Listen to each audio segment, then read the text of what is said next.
Hey guys, welcome to another video. So if you watch the previous videos, I've shown you how to take out the rollers. I have shown you how to about the Ciss. It's already filled up with ink. I've also showed you how to convert the print head, manifold, etc. So in this video, we're actually going to hook up the Ciss, get the ink flowing, and then do our first print. So what we're going to do, the external waste ink hose we done is right there. We're gonna hook it up to this, so let's do that. All right, so we're gonna slide the Ciss over here. Put it about right there. And then we're going to hook it up.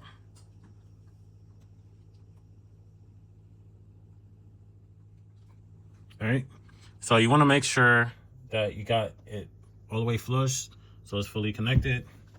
We're going to connect the printer. So we're also going to connect the Ciss. Just plug it in. And we are going to set this to about 15. That's a perfect spot. Or you could do 20, whatever you prefer. But sweet spots between 15 to 20. And then to push this button, if you push it, you can hear the stir for the white ink going, and you start to see the white ink flow. Now, when you're printing, you don't have to have that button on. It's just when it's sitting in idle. You can see it, the ink already flowed through. And I stopped it before it got to here, but you can keep it on. But you want to do this before you start printing for the day. Have that stir just so it had the ink circulating. And the ink that we personally use is non-clogging, so that's an additional benefit of the ink that we use. And it's also water-based and eco-friendly. And the Ciss also has 2-year warranty. So find somebody else that sit there and have better warranty than we have. It probably is, I don't know about them, but the Ciss has 2-year warranty. So now what we're going to do is open the lid, and then we're going to sit there and start getting the ink to flow through to the other 4 cartridges, and then we are going to install it. All right, so we're going to get a big syringe. And if you watch the previous video, we had to use a 3/16 drill bit to sit there and poke a hole. So what we're gonna do is put the syringe in, and then we're gonna pull vacuum, see how quick that was. All right, so that's one. And then you can clean the tip off, or you can sit there and go clean it, rinse it with water and all that. So I'm gonna wipe it, and then we're gonna continue.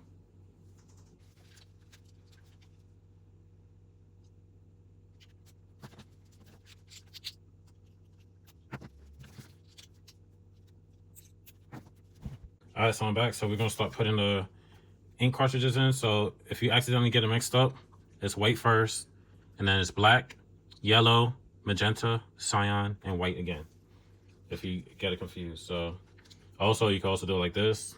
That way you can see which goes in first. So you want to put it in an angle and then push down. So we got white in. Now we're gonna do our black. And then next is yellow. So I'm doing this side first, and now push down on the other. And you feel it click into place. And then next is cyan. Magenta. Blue, cyan. And lastly, white again. And I'm not sure how well the microphone picked up each click. And then how I'm gonna do it, I'm gonna straighten this out a little. So we're going to get this piece. You're gonna peel off the double-sided tape. Of course, my finger's too big for the section, but I'll be right back. All right, so we're gonna set this in the middle. How you know where the middle is where this roller is and this piece. So this is the direct center of the printer. Set it back down. So let's peel this off. You want to have this facing outwards. So do it like this. And then press it down firmly. And then we're going to have it like, right, so we're going to do it like, let me see.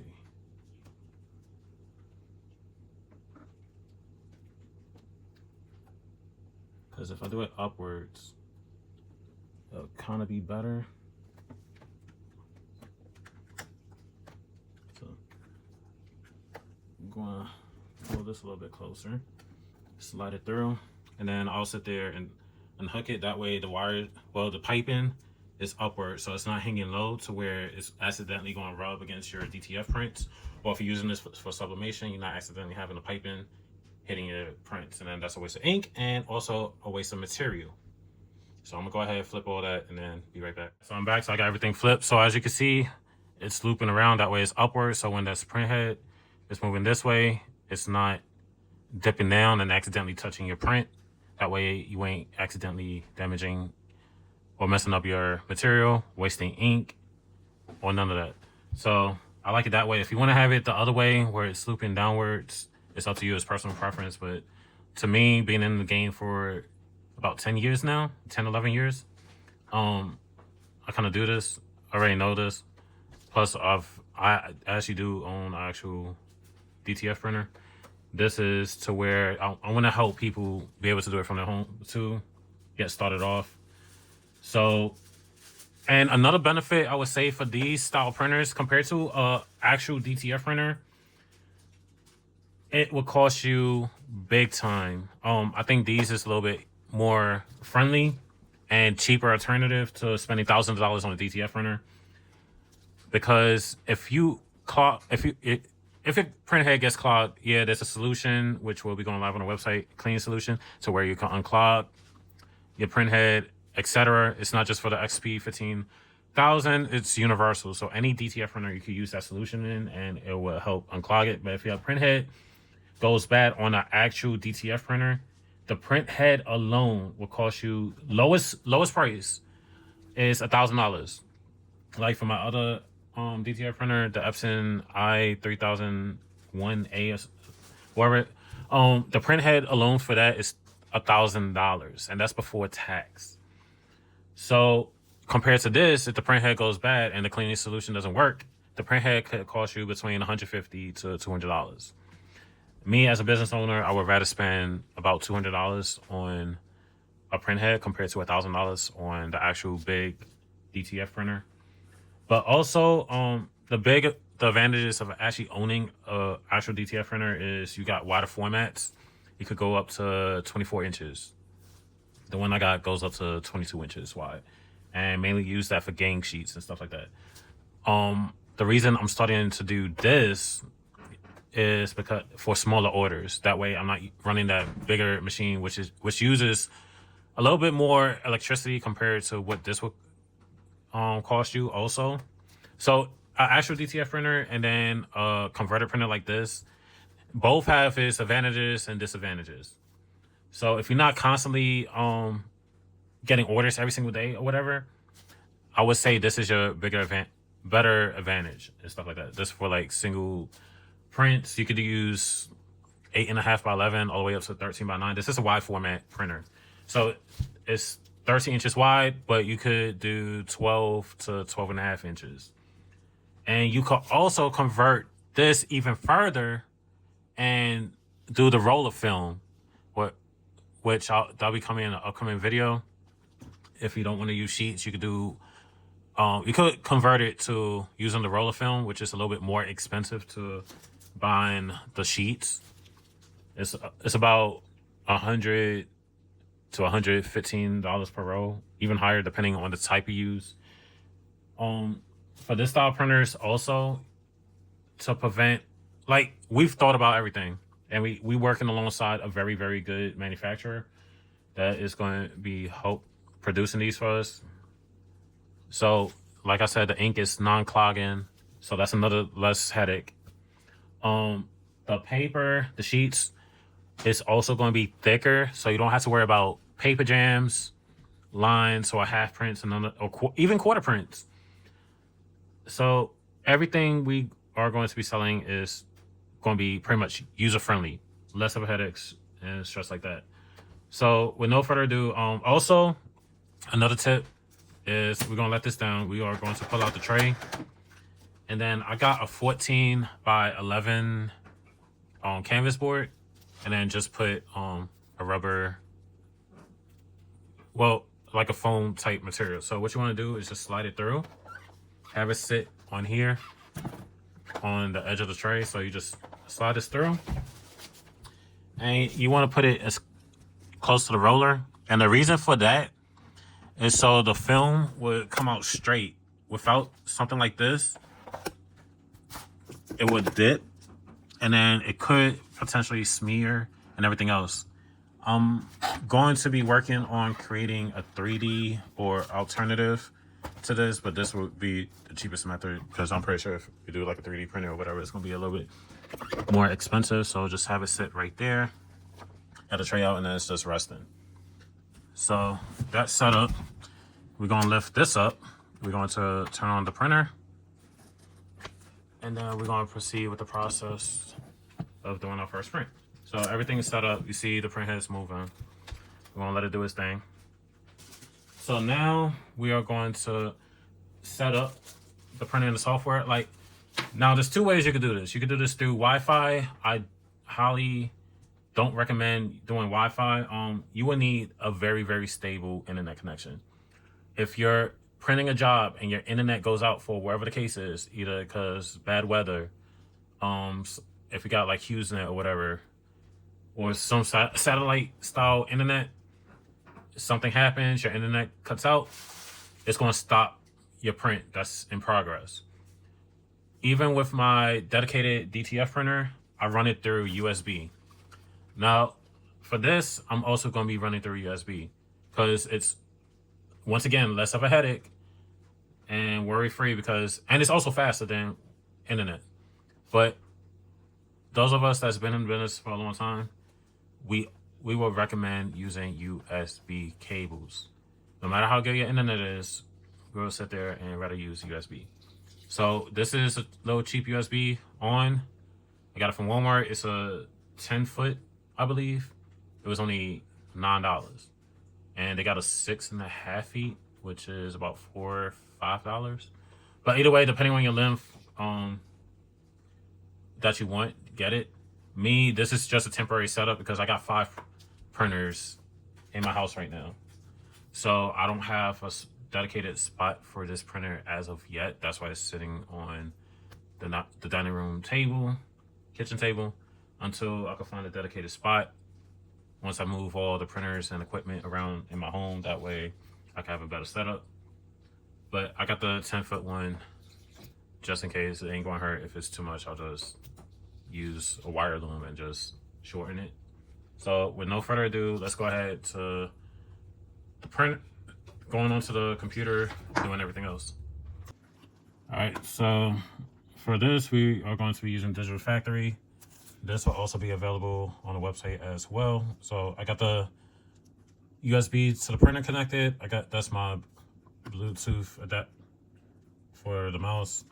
And then that's the CAD-Link DTF edition. So Digital Factory 11. So we're gonna click this. I already showed how to like do all this. It's probably gonna pick up the other DTF printer. This is, like I said, this is gonna be the second converted DTF printer. I'm gonna be doing these. It's gonna be dedicated for the smaller jobs, and then for the bigger jobs will be my dedicated Epson printer, actual DTF printer. So what you want to do now is go to devices, go down to device manager. It's picking up the other one. Let's add this. Let's see. I might have to delete the other one. So XP. Alright, we could minimize this. Well, let's delete it. Let's see. We could do that. It's probably not going to delete it. It's probably just going to pick it up.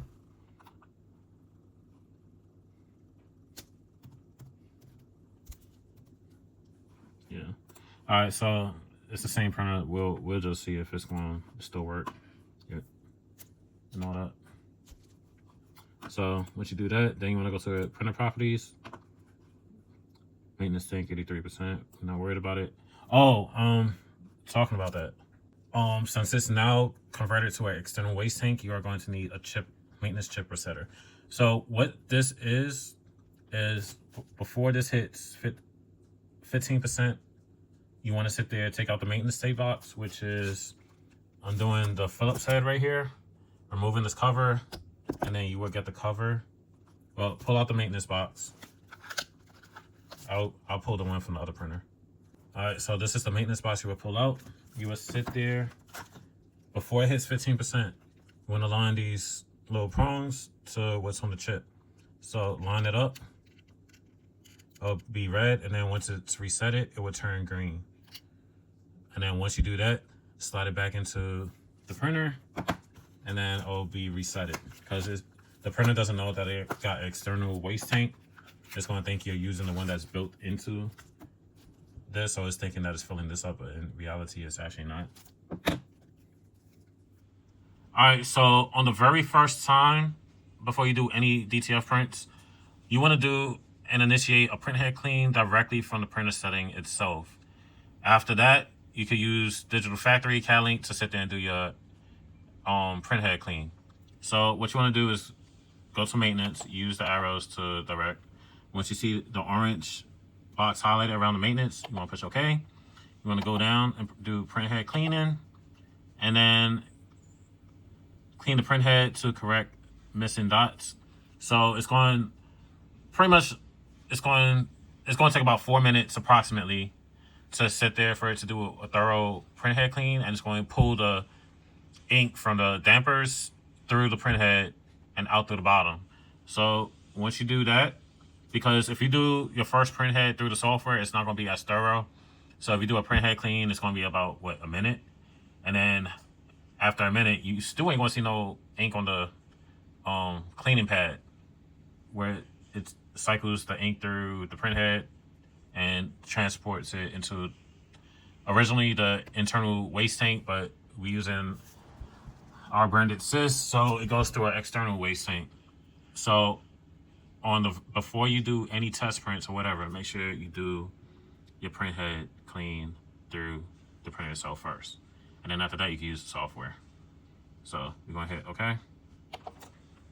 All right, so it's gonna take about 3 minutes. We're gonna let it do its thing. All right, so it's almost done. So that's a good indication. So it's pulling the ink through. So the ink is now officially flowing through the new converted print head manifold. So once it's done, we can sit there and finally do our first print. Right, so before we print, we're gonna open this cover. We're gonna open this wide, and this is our paper. We want to print on the matte side. Do not print on the glossy side. So we're gonna put this through here. We are going to lift up the backing, as so. All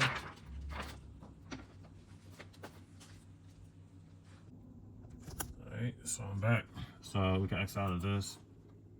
So now we want to go to Q, go down to properties. So all this is fine. I'm gonna go to media setup. I will be using the 13x19 sheets for now. And then, like I said, in the future video, I'll be converting this to use the roll of DTF film, which I think is a better deal. Layout manager, you want to make sure you mirror the job. So make sure that's mirrored. My mouse is not working properly on this table cover. Let me get something real quick. All right, there we go. Scheduling, that could stay the same. That could stay the same. We don't have to worry about any of these. Let's go to layer. That's fine. So processing options. You want to do 100% on the base, change that to 4. So all this is already set up because like I said, the other printer was already set up. This is the second DTF printer. So bi-directional, all that's fine. I don't think I got to reset it. I think it's just picking up everything that I've already had set up with the other previous printer. So now we're gonna go to Q, set ink order. So it's gonna be white, and then it's black, then it's yellow, then it's magenta, and then cyan, and then white. So if you got the Ciss, it's pretty much backwards. So black, yellow, magenta, cyan, and then white. So it'd be white, black, yellow, magenta, cyan, and then white again. So that's how you want to set it up if you got the Ciss. So all that's fine. Hit OK. All right, so now we're going to click on this icon. Let me try to get y'all zoomed in. So we are going to do, let's do my logo. So we're gonna let it generate its little preview. All right, so that's really quick. So I'm also a graphic designer and everything else, so I know how these supposed to work. But it's supposed to be 300 dpi, and for a digital factory, and as well as my other printer, the files has to be PNG as well. And depending on your printer, whether it's converted or whether it's actual DTF printer, the software varies between the printer. The other printer uses RINN, R-I-N-N, and it also uses DTF color. Well, it uses two different programs. But for this converter printer, we are using CADLink, also as Digital Factory version 11. So by the time this video come out, I might have the updated Digital Factory available on the website. But as for now, it's the version 11. So we're gonna click on this. It's too big for the sheet. So we're gonna go here and let's do about 4 inches. Click on that. It's gonna move it. All right. And then we're going to go here, hit print. It's going to do that as soon as I get support. And we're about to do our first print, you guys. I'm excited. This first print on this DTF printer. I don't know, I always get excited when I get a printer up and running.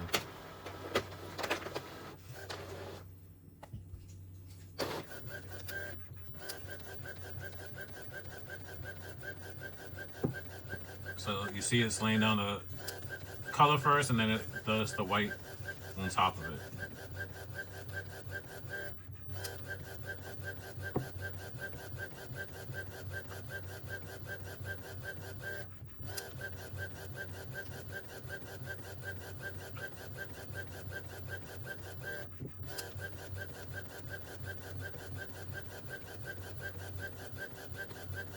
And just like that, our first DTF print is done.